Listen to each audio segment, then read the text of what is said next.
praise God, this is Pastor Jason Alvarez welcoming you to another Table Talk. We're so excited about the guest we have tonight. His name is Gary Ross. He is a tremendous believer, man of God, and I want him to share his testimony with you, which I believe will be life-changing. Gary, welcome. Thank you, Pastor. Good and right away, I want to get right to business. Amen. Talk to me about your childhood, which I heard is pretty amazing. Okay, well, Pastor, my childhood was torn up. My parents' childhood was torn up. I was a middle child from a middle-class family, and my mother and father started fighting a lot when I was 8 years old. My father had a girlfriend. My father was doing drugs. My father was drinking. A lot of verbal abuse in the home. No mention of prayer. No mention of God unless it was in anger. My father started taking me to his girlfriend's house, and at a tender age of 9, his girlfriend started making me watch pornography. I didn't want, having you do that. Yeah, and I didn't want to watch it, but I was too young to even tell her no. Huh. And she used to dress provocatively, and she had me watch it all the time, and my father didn't know this. So she must have been a real pervert. Yeah, she was. So this messed me up tremendously. I actually, after a while, I thought she was going to give me sex because that's why she was doing it. The only thing, right. But she never did. She gave me demons. That's what she gave me. She gave me demons. Yeah, something worse, huh? Yeah. My mother and father completely got divorced by the age of 12, and her mother died. Her grandmother died. My father left all in the same year. She became very bitter. She soured on life, and she started abusing me verbally. So that's your mother now? Yeah. You're no good. You're just like your father. You'll never amount to nothing. I heard that every day for years. Huh. My father, the only time he spoke to me was when he corrected me by screaming at me. So I took a path of alcohol. I was forced to drink beer at 11. Started drinking. Your father? Did your father? My uncle. Your uncle began to force you? He forced me at 11. Huh. I started smoking marijuana at 13, and I became a weekend warrior, so to speak, and one thing led to another, and I dropped out of school at 16. I went to a prestigious high school that not many people get accepted to because I was very smart in school, but the drugs and the alcohol knocked me out, knocked me out of school. At 16, I went straight to work, started getting mediocre jobs, but they were really kind of dead-end jobs, and I got introduced to cocaine.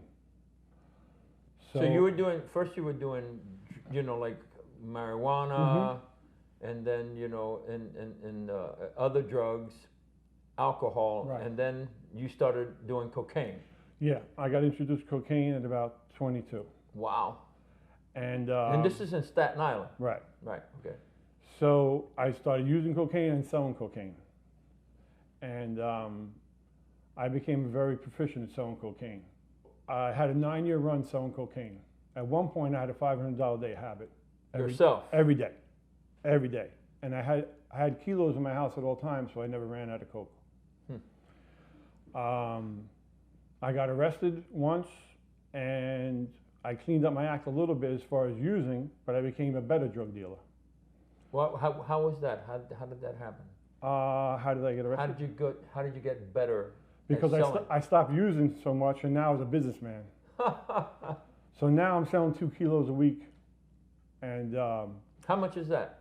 A kilo costs $20,000. My price that I pay for it, and I would break it up in small pieces, and I was making $5,000 a week. Yeah, wow.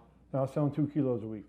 Wow. So I met this girl, beautiful girl, most beautiful woman I've ever seen in the natural, and she had a child with a mobster. And I fell in love with her. She was a fox. Yeah. Got together with her, and now I'm making money. I bought a house. I'm buying cars, motorcycle, flying to the islands, going to the Super Bowl, sitting in the best seat, going to concerts, best seated concerts, best restaurants. I got her on my arm. Right. Life is great. So I got the most beautiful girl I've ever seen. Life is great. Then comes a knock on my door in 1994. Drug enforcement agents.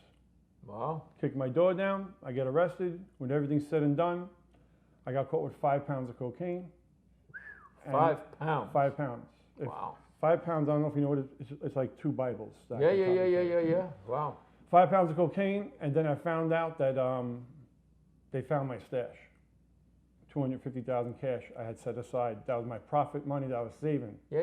My nest egg. Yes, of course. Yeah, your nest egg. Yeah, I know what that is. So when they found all that, I was in trouble, Pastor. I was in trouble. So I'm in jail. I got out on $1 million bail. So they threw you in jail, right? And then somebody bailed you out, or you bailed yourself out? I had no money. That was my life savings. My $250,000 they confiscated from me. Right. My mother signed away her house. My father signed away his condominium, and my brother signed away 5 years worth of salary to get me out of jail. Now I'm out on $1 million bail. Wow. With nothing in my pocket, no money, nothing. Wow. So me and that girl, we went our separate ways because the party was over. And we so both. She was only with you for the. Right, for the ride. For the ride, huh? Right. So then we both tested positive for HIV. Wow. So here I am, and they gave me a lawyer. Well, at this point, I was in my bedroom crying. I cried for 3 weeks straight, Pastor. Wow. I'm HIV positive. My money's all gone. I'm going to jail for 20 years. 5 pounds of cocaine, my second felony. 5 pounds, wow. I cried in my bedroom for 3 weeks, and finally I cried out to God, my first prayer. Where did you hear about God? Nothing. I've never heard about God in my life. And you just cried out to God? This was my second prayer. My first prayer was years ago, God, send me cocaine customers. That was my first prayer. Now my second prayer, I'm in my bedroom crying for weeks. Amazing. I said, God, I don't know if you exist. But if you do, man can help me. Please help me. Yes. With that, Christians started coming into my life. Wow. Just coming out of the woodwork, like termites. I went to my grandmother's grave, and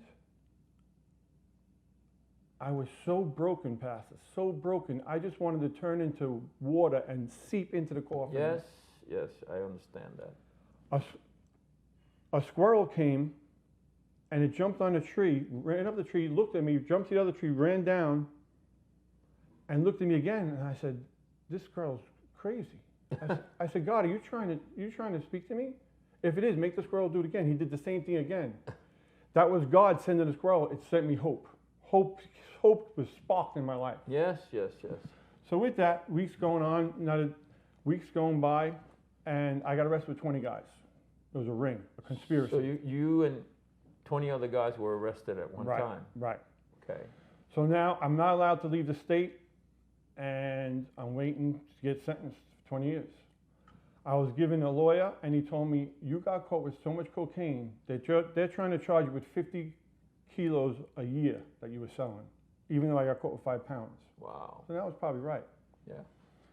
So I'm not allowed to leave the state, and somebody gives me a gift to take my 10-year-old son to Disney. And I'm not allowed to leave New York. Right. And I say to myself, I'm going to jail for 20 years. I'm going to die before I do this jail term. Yeah. I'm taking my son to Disney. Yeah. I take my son to Disney. We have a great time. The last night, I'm flipping the channels.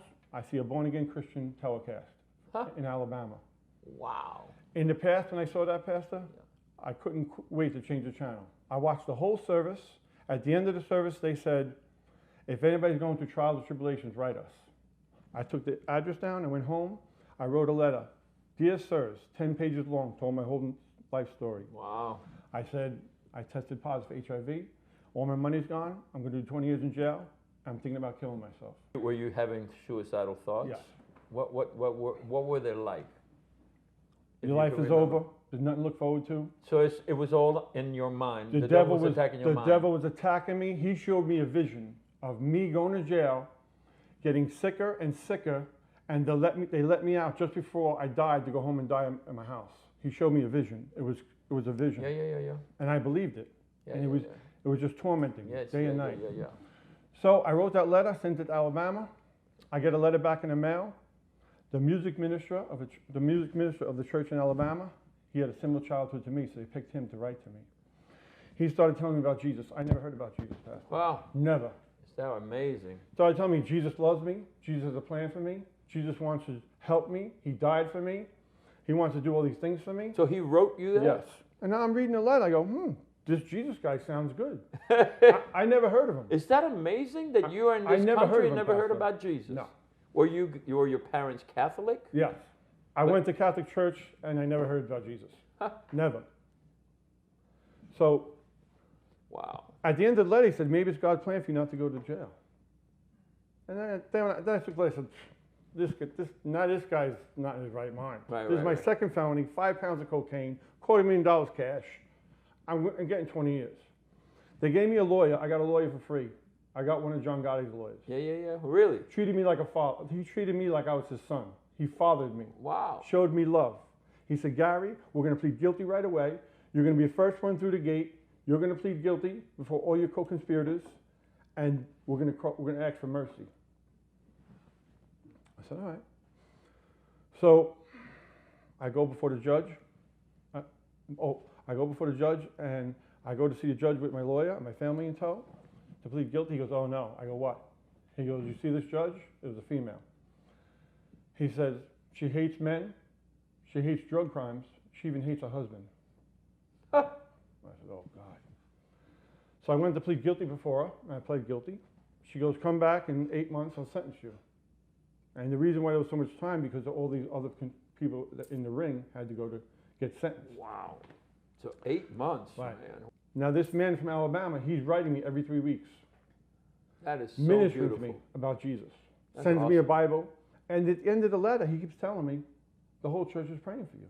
That's beautiful. So I'm saying, how could they pray for me? They never met me. It wasn't clicking. But every time I pulled this letter from the mail, I felt the love of God embracing me. And that's something. I know they were praying over that letter. Yes, I know it. I know that. So I found the Love of Jesus Family Church in Staten Island with Pastor Rudy. Yes. Started going there, and I fell in love with the Word. Fell in love with Jesus. Yes. And I would always go for the sermon. I didn't know what praise and worship was. So after a couple weeks, they said, why don't you come for praise and worship? You just come for the sermon. I go, what are you talking about? Come here a half hour early and people be praising and worshiping the Lord. I said, all right. I came there. People were singing, dancing, jumping around. I said, these people are crazier than my customers I was selling cocaine to. Guess what? I became one of them, singing, dancing, jumping up and down. Never missed a service. That's pretty amazing. Never missed a service. So what happened with all that you were facing down the road? Right. So now I got to go to court to get sentenced. So I go to court with my lawyer. And 8 months have come and gone. Right. And I'm praying. I'm reading my Bible 7 hours. Pastor Jay, I'm reading my Bible 7 hours a day. That's great. And I'm believing for a miracle. I'm believing for 5 years. Not the 20, just do 5. Yes, of course. And a woman came up to me from Pastor Rudy's church. She said, I've been praying for you, and God said you're not going to jail. I walked away from her saying, this girl's a cuckoo clock. Yeah. So now it's time for me to go get sentenced. I call up that girl from church. I'm going to court today to get sentenced. Did God tell you that? I know God told me that. I go to court. I sit there with the lawyer. All mobsters getting sentenced. 10 years, 15 years, 20 years, 25. And they're blowing kisses to their wives after they're getting sentenced. Wow. Like they're going to a party. And the judge was handing out these long sentences like they're candy. Was it the woman that you, or another judge? No, it was another judge. Okay. So now I'm about to see the judge, and the woman's not there. It's a gentleman. So I say to my lawyer, what happened to the woman? You got transferred to this guy. I said, well, what's his story? My lawyer tells me, well, he had a stroke, but he's doing better. His wife has Alzheimer's, and he's leaning on drug crimes. I said, why did I get switched to him? He goes, I don't know. I said, you're doing this 25 years. You're a federal lawyer for 25 years. Why did I get switched to him? Gary, I don't know. I said, I got arrested with 20 guys. We all had the female lawyer, the female judge. Who else got switched? Just you, Gary. Isn't that amazing? I said, God, are you helping me here? So I went up to get sentenced. The judge says, you want to say anything before I sentence you? I said, Your Honor, I am guilty. I'm sorry. I have no excuses. I already asked God for forgiveness. And I asked the court for mercy. And the tears are flowing out of me like a river. Sure. So he says, Now, I was the last case of the day. Just me now. He hits the hammer down. 5 years probation. He gets up and walks away. He's walking. He leaves the courtroom. I got my hands behind my back. You know, that's how you stand in front of the judge. Yeah. And I'm like, no, come on, really, don't joke around. What's my sentence? He grabs a doorknob and leaves, and I go, thank you. So now I go back to church Sunday. We had a party. Everybody's celebrating. I write the guy in Alabama. He says, the church is going crazy. I'm going, these people are crazy. They're celebrating. They don't even know me. The same woman who told me I was going to jail, she comes up to me. She says, Gary, guess what? You're going to Alabama to give your testimony. I said, I don't even know what Alabama is. Shortly thereafter, 2 weeks later, I get a letter in the mail. Paid for airline ticket, paid for hotel, paid for rental car. Please come to Alabama and give your testimony. Isn't that beautiful? So I go to Alabama. I go to church. It's three tiers of people. And he brought me there specifically because the head of all the Assemblies of God churches of Alabama was going to be preaching. I'm like, oh, good, I get to hear this guy preach. But they wanted me to give my testimony. So the guy, the speaker goes, oh, we got a guy here who's going to talk about Jesus. He loves the Lord. You're going to love hearing him. I'm going, oh, good, we're going to hear this guy preach. Gary, come on up. So I gave my testimony, and now that's them seeing their prayers Yes, of course. answered. Yes. So then the head of the Assemblies of Church of God Church, the Assembly of God Church, he preached. At the end of the service, he called me up, and he said, son, the Lord says you saw things in your childhood that God never meant for you to see. He laid hands on me. I fell out. The power of God came on me. For an hour, I was out cold. Amazing. When I got up, I knew two things.